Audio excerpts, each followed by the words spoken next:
Meus queridos, estamos aqui para mais uma aula de biologia. Professora Keila falando com vocês. Nesta aula nós vamos estudar sobre o reino fungi. Fique até o fim, nós vamos ver características dos fungos, grupos dos fungos e a importância econômica dos fungos e a importância ecológica dos fungos. Tá bem interessante. Aqui na primeira imagem nós já podemos observar, olha, que a gente tem unicelulares, isso quer dizer que fungos podem ser organismos unicelulares.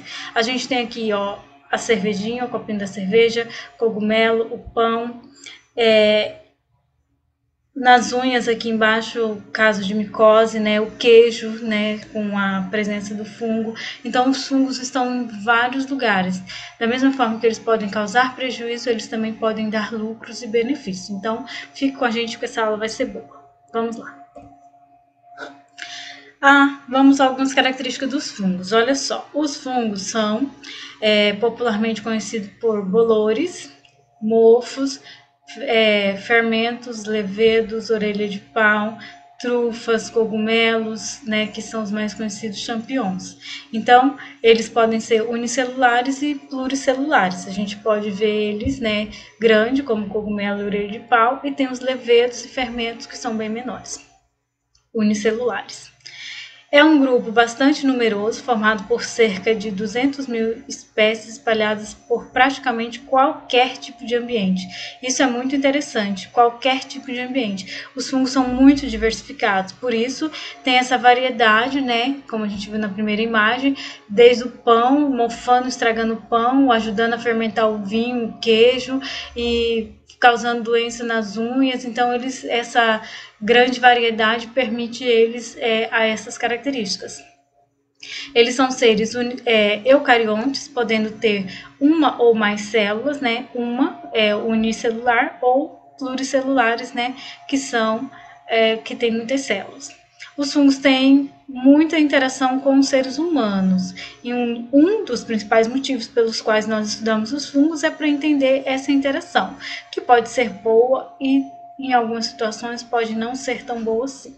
Na imagem a gente também tem algumas representações de fungos, olha, cogumelos, né, são os mais comuns. Aqui, essa é bem interessante, ó, é uma folha, e a gente está vendo que a folha está manchada, estragada ou apodrecida, ela está infectada por um fungo. Aqui são colônias que podem ser utilizadas em laboratórios, esses aqui também, que são fungos unicelulares. Então, isso reforça a variedade dos fungos. Seguimos. Mais características dos fungos, olha só.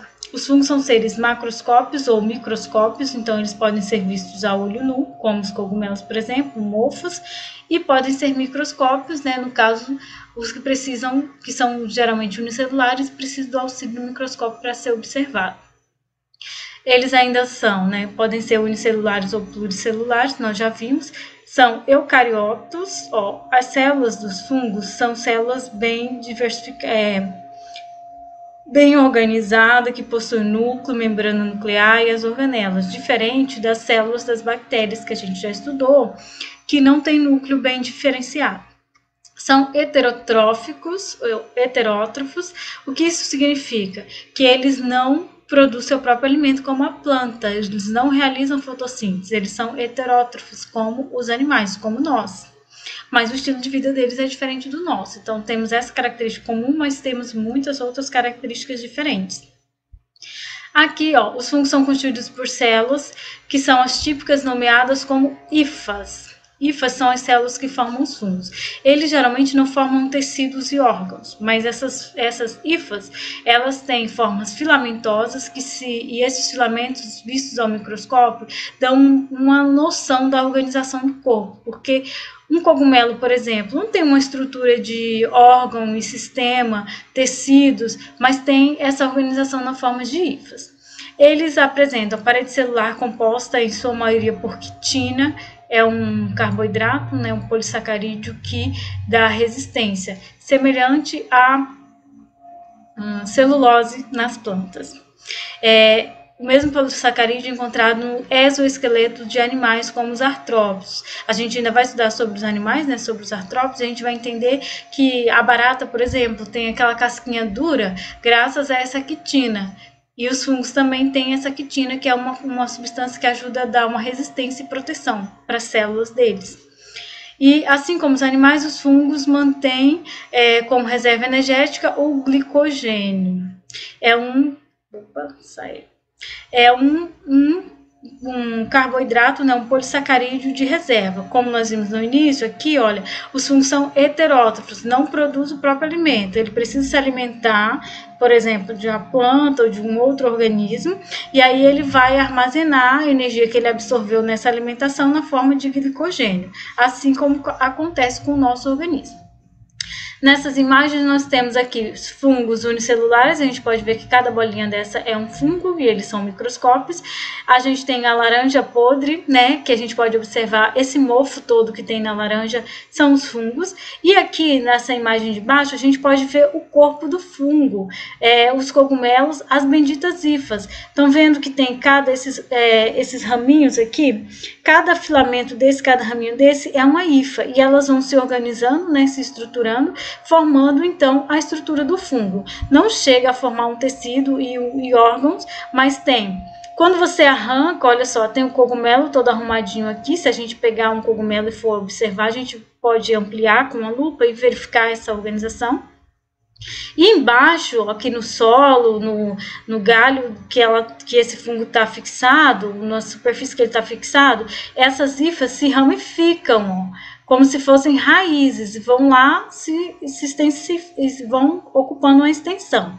Quando a gente arranca o fungo, quebra aqui o cogumelo ou a orelha de pau, você só arrancou o corpo de frutificação ou o corpo frutífero.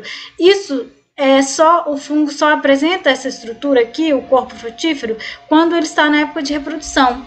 As hifas se mantêm aqui e depois ele volta a organizar esse corpo de frutificação.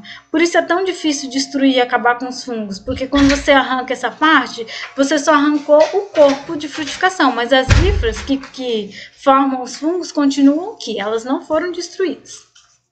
Seguimos.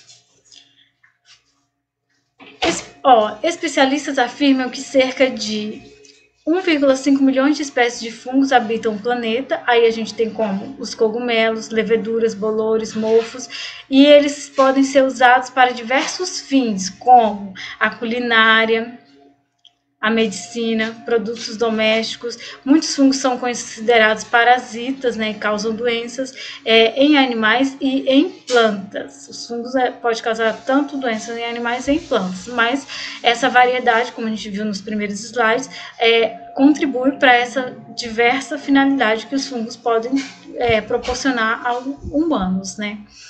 Os fungos possuem diversos tipos de habitat, visto que são encontrados no solo, na água, nos vegetais, podendo ser parasitas ou não, nos animais, também podendo ser parasitas ou não, na maioria das vezes sim, e no homem, né, nosso caso, e em detritos em geral, né, os fungos são decompositores, então eles são encontrados em animais, plantas ou outros seres vivos em processo de decomposição. Essa mesma imagem, fungos nas plantas, fungo no solo, no ambiente, pode ser realizado como decomposição. Isso aqui em um laboratório, ele pode estar sendo usado para medicina, culinária ou outros fins. Então, os fungos proporcionam essa variedade. Seguimos. A alimentação dos fungos. Como eles se alimentam? Já vimos que eles não produzem seu próprio alimento, mas eles têm um hábito alimentar variado. Diferente das plantas, os organismos do reino fungi, né, não possuem clorofila, nem celulose. No lugar da celulose tem a quitina, que a gente viu lá atrás, e por isso eles não sintetizam seu próprio alimento, ou seja, não produz fotossíntese, já que não tem clorofila, tá? Então, eles são heterotróficos. Eles liberam uma enzima chamada de exoenzima, que auxilia na digestão dos alimentos. Então, eles não tem um sistema digestório complexo como os animais, para mastigar, digerir, mas eles possuem essa enzima que vai acelerar esse processo de digestão para eles. De acordo com o tipo de alimentação, os fungos podem ser classificados assim, ó. Fungos saprófagos, que obtêm seu alimento na decomposição, né, decompondo organismos mortos. Esses geralmente são de vida livre, né, eles esperam o organismo morrer para realizar a decomposição. Aqui a gente pode observar que o fungo pode ter classificação diferente. Ó. Um tronco velho vai apodrecer, então o fungo que está ali vai ser um do tipo saprófago. Temos fungos parasitas, que se alimentam de substâncias de outros seres vivos. Esses aqui podem ser parasitas tanto de plantas como de animais. E tem os fungos predadores, que se alimentam de pequenos animais que capturam. Eles criam certas armadilhas, capturam esses animais, e aí, graças a essa exoenzima, que vai ajudar na digestão, promove a degeneração, né, a digestão desse animal, e aí eles vão absorver os nutrientes que tem no corpo desse animal. Aqui a gente tem, ó, fungos, aqui um cogumelo, uma árvore, os fungos fazendo uma associação com as raízes das plantas. Essa é uma associação boa, chamada de micorriza. Nós vamos estudar um pouco mais na frente. Continuando, a respiração. Como que os fungos realizam a sua respiração? Os fungos fazem respiração aeróbia, utilizando oxigênio na troca gasosa. Mas, né, não são todos. Porém, alguns são capazes de respirar mesmo na ausência do oxigênio, fazendo a respiração anaeróbia ou a fermentação. Muitos fungos que realizam fermentação são utilizados na indústria de alimentação e produção de substâncias para comercialização. O caso das leveduras, por exemplo, são fungos que realizam a fermentação. Ao invés de oxigênio, eles acabam usando açúcar para a obtenção de energia. Aqui a gente tem, eles podem ser, geralmente os fungos de leveduras, são os unicelulares, eles são os anaeróbios. E eles podem ser anaeróbios obrigatórios ou anaeróbios facultativos. Como assim? Dependendo das condições ambientais, ele vai realizar a respiração com o oxigênio. Dependendo da falta de oxigênio, ele vai realizar outro tipo de respiração, que é a respiração anaeróbia, utilizando outro elemento químico. Então, eles têm essa variedade. E na respiração aeróbica, é semelhante à respiração que é realizada por nós. Ele vai consumir glicose, água e oxigênio, que é a aeróbica, e vai então liberar gás carbônico e água. E a energia, que é o principal objetivo da respiração, produção de energia. Então, os fungos têm essa variedade. Eles podem fazer respiração aeróbia, anaeróbia, e o principal destaque é a fermentação, no caso das leveduras. Continuamos. Os fungos, vamos falar da importância deles. Eles possuem um papel ecológico muito importante e que é também desempenhado pelas bactérias, que é a decomposição. Os fungos que vão degradar a matéria morta. Todos os seres vivos vão morrer. E após esse processo vai precisar ocorrer a decomposição, que na verdade é a reciclagem da matéria. Quem faz isso? Fungos e bactérias, que são os organismos decompositores. Então, isso é uma importância muito grande dos fungos, o papel ecológico deles no ambiente e na natureza. Apesar da sua importância na reciclagem de nutrientes, essa característica afeta os interesses econômicos do homem, porque acaba que vários produtos são apodrecidos, né, antes do tempo. Quando você vai, é importante colocar os alimentos na geladeira, por quê? Para eles se conservar por mais tempo. Mas por quê? A geladeira tem temperaturas mais baixas, o que dificulta a ação dos fungos, então você preserva. Então, essa característica natural dos fungos, que é uma função natural deles, que é a reciclagem de nutrientes, afeta os interesses econômicos, porque a gente não quer que os nossos produtos estragam tão rápido, né? As espécies se nutrem de restos de vegetais, restos de outros seres vivos, são as espécies sapróbias, que são as decompositoras, é um grupo de fungos sapróbicos. Além de decompositores, eles ainda se destacam por suas associações mutualísticas, como os links e as micorrizas. O que são os links e as micorrizas? Nessas duas imagens a gente tem os links, a gente já deve, várias pessoas, a gente observa, né, essas manchas nos troncos das árvores, meia verde, meia azulada, amarelada, isso são os links, que é uma associação entre os fungos e as algas. As algas realizam fotossíntese e dão nutriente para os fungos, e os fungos, com suas hifas, vão buscar água e trazer para as algas para realizar a fotossíntese. Então, é uma associação boa, é uma troca entre os dois. E é uma associação íntima, muito ligada, obrigatória. Outra associação são as micorrizas, que é a associação entre as raízes das plantas e os fungos. Olha aqui as hifas. A mesma função. As plantas vão realizar fotossíntese e fornecer nutrientes para os fungos, e os fungos, com suas hifas, vão buscar água e trazer para as raízes das plantas para que elas realizem fotossíntese. Então, são duas associações mutualísticas, ou seja, associações boas para os dois envolvidos, para as plantas, para os fungos e para as algas e para os fungos também. Seguimos, agora vamos falar da importância econômica dos fungos. Economicamente, os fungos são usados para várias funções. As leveduras, por exemplo, são utilizadas na fabricação de pão, vinhos, cervejas, e por causa dessa capacidade de fermentação. Neste caso, eles vão ser utilizados justamente pela forma de respiração que eles realizam. Existem também os fungos comestíveis, que são os casos de alguns cogumelos, como o champignon. Alguns fungos são usados ainda na fabricação de antibióticos, como é o caso do penicillium, que é utilizado na produção da penicilina. E outros ainda são utilizados como repositores da flora intestinal. Fungos que vão se instalar, por exemplo, no nosso intestino, que vai realizar, né, liberar substâncias benéficas. Nas imagens nós podemos observar produtos que podem ser utilizados pela fermentação ou produtos liberados pelos fungos. Os pães, as cervejas, os vinhos, iogurtes, queijos, outros tipos de vinhos e os próprios cogumelos que podem ser comestíveis. Seguimos. Os fungos também. Alguns fungos são parasitas e podem causar doenças que são genericamente chamadas de micoses. É interessante estudar os fungos porque tem a parte ecológica, que é importante, tem a parte econômica, e também os fungos causam doenças, principalmente nos seres humanos, em outros animais e em plantas também, que são as chamadas micoses. Então, vamos ver algumas doenças provocadas pelos fungos. As micoses, todos os tipos de micoses, as frieiras, sapinho, candidíase, histoplasmose, são alguns exemplos de doenças causadas por fungo. Olha só, esse daqui é um bem comum, que é o pano branco. Essas manchas brancas na pele são formadas por a presença de fungos, que vão realizar processos de parasitismo. A candidíase, né, os fungos se instalam nas regiões íntimas e provocam aquelas coceiras na região vaginal. É uma doença frequente em mulheres.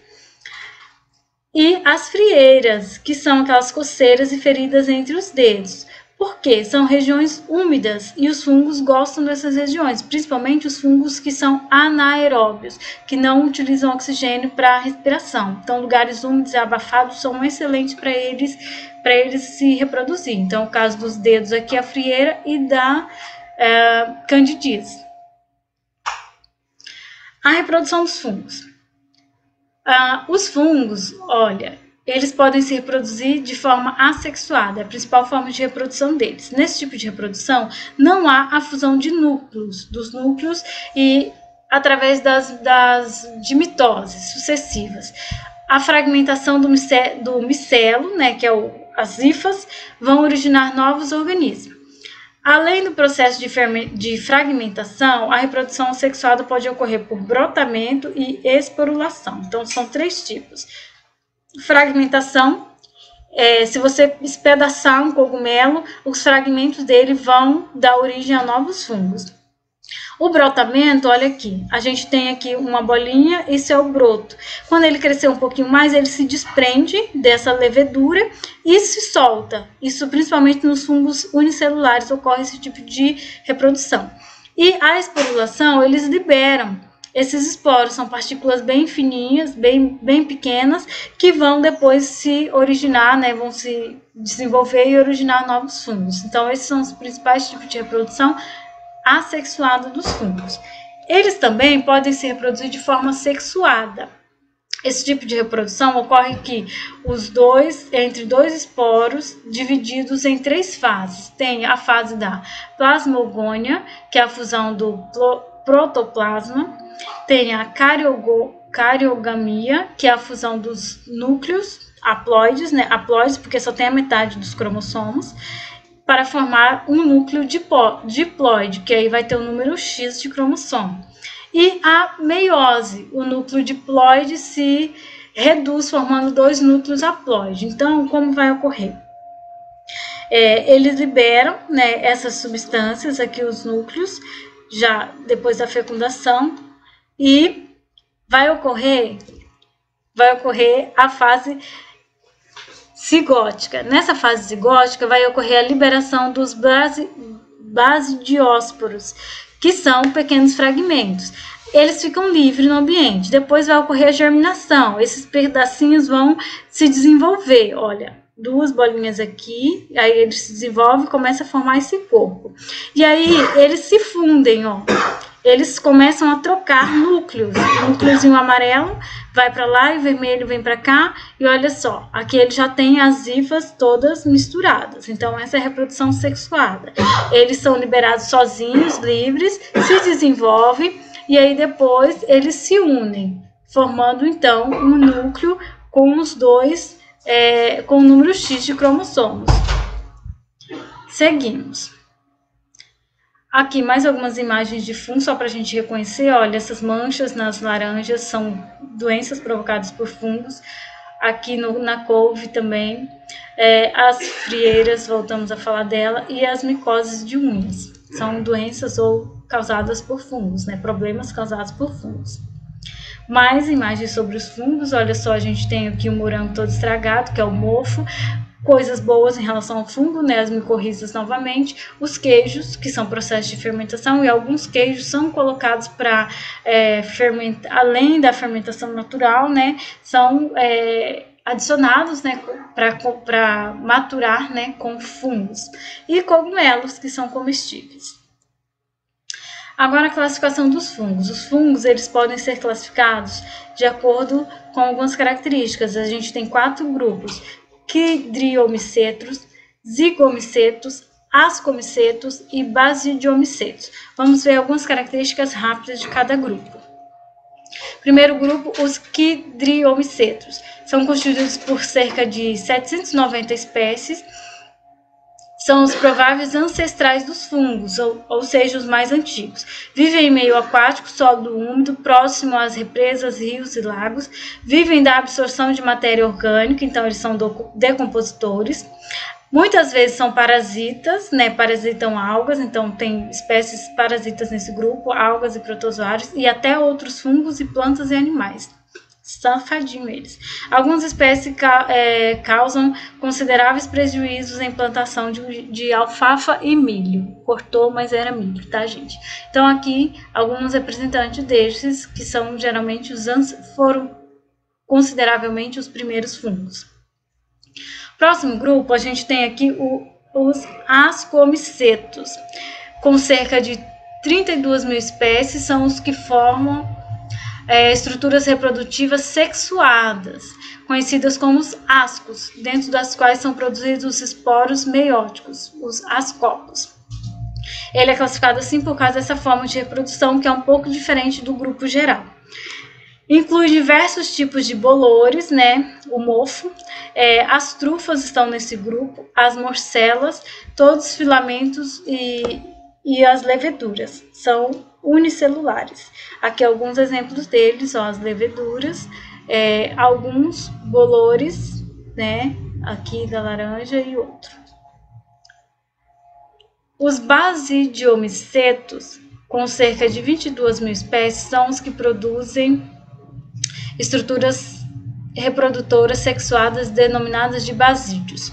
Produtores de esporos meióticos, os basidiosporos, é um grupo que inclui os cogumelos, as orelhas de pau, as ferrugens e os carvões, entre outros. Alguns podem causar doenças. Então, aqui está os cogumelos, e as orelhas de pau são os principais representantes desse grupo.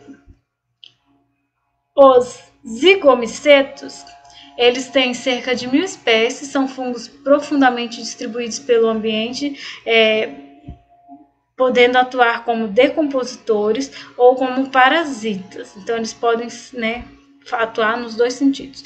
Os mais conhecidos são Rhizobium, bolor, que cresce em frutas, pães, doces, e o seu corpo de frutificação é uma penugem branca, aquele que dá no extrato de tomate quando a gente deixa dentro da geladeira por muito tempo, que parece um filamento de algodão lá em cima. Então, esses aí são os mais comuns representantes deles. Aqui, o do pão também é um representante desse grupo, e das frutas, aqui no caso da laranja.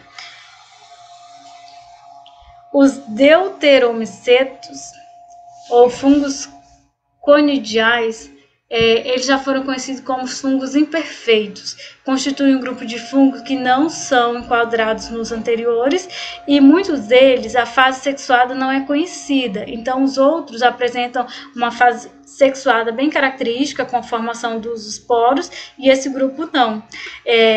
Essa fase pode ter sido perdida no processo evolutivo, então eles ainda estudam algumas características específicas desses fungos. Como eles não se encaixavam em nenhum dos outros grupos, então deuteromicetos.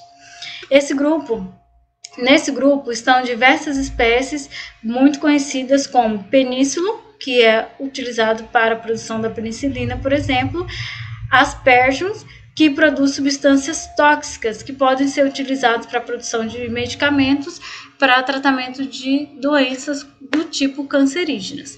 Esses geralmente são unicelulares, né? E aqui estão leveduras, alguns representantes deles, né? Que provavelmente cultivados em laboratório. E os links, só para a gente lembrar, os links não são fungos, tá, gente? Os links são associações simbióticas mutualísticas entre os fungos e as algas. Os fungos que formam os links, eles, na maioria das vezes, são do grupo Ascomicetos, e outros são dos Basidiomicetos. As algas envolvidas nessa associação são algas clorofíceas ou cianobactérias. Os fungos, eles recebem o nome de micobiontes e as algas de fotobionte, porque vem de micologia, que estuda os fungos, né, e fotossintetizantes no caso das algas. Então, o que acontece? Aqui a gente tem a representação do fungo, são as manchinhas que a gente encontra nos troncos das árvores, e como aqui a gente tem a alga, que é essa bolinha verde aqui, que tem clorofila e realiza fotossíntese, e a gente pode observar que a alga está abraçada pelas hifas. As hifas são as células dos fungos. Então, para que isso? As hifas vão trazer água, fornecer água para essa alga, e a alga então vai realizar fotossíntese e dar nutrientes para o fungo. Então, essa é a associação entre o fungo e a alga. Eles ficam intimamente ligados, os fungos abraçando as algas para realizar essa associação. Mais algumas imagens de fungos, só para a gente ter a ideia, ferrugem em folhas são exemplos de fungos, queijo novamente, pão, as orelhas de pau e os cogumelos são exemplos de fungos que a gente pode encontrar. Então, nossa aula sobre fungos termina, eu espero que vocês tenham compreendido. Obrigado pela atenção e até a próxima.